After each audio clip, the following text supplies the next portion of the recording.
महादेवी, जिस प्रकार वृक्ष जितना ऊंचा होता जाता है उसके गिरने की संभावनाएं भी उतनी ही बढ़ती जाती हैं।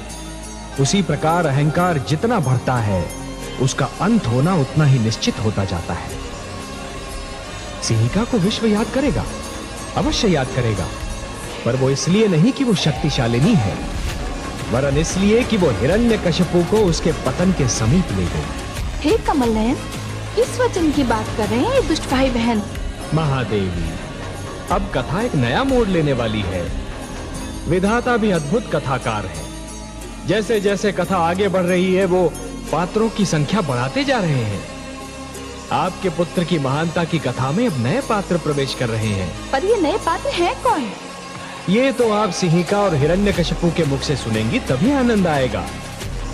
मैं तो बस इतना जानता हूं कि ये नए पात्र आपके पुत्र प्रहलाद की महत्ता और बढ़ा देंगे।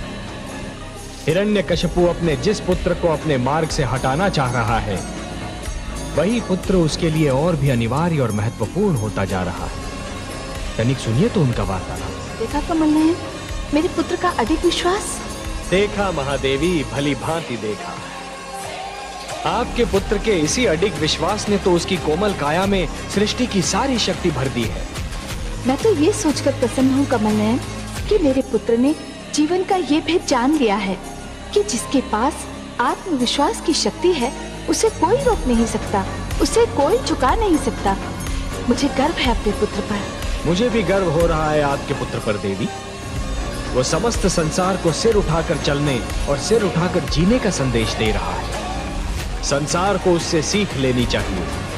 हाँ कमल नयन, मेरा पुत्र सारे संसार को ये बता रहा है कि सबसे महान जीवन वही है जिसकी नींव ईश्वर पर उसके विश्वास और प्रेम पर रखी गई हो।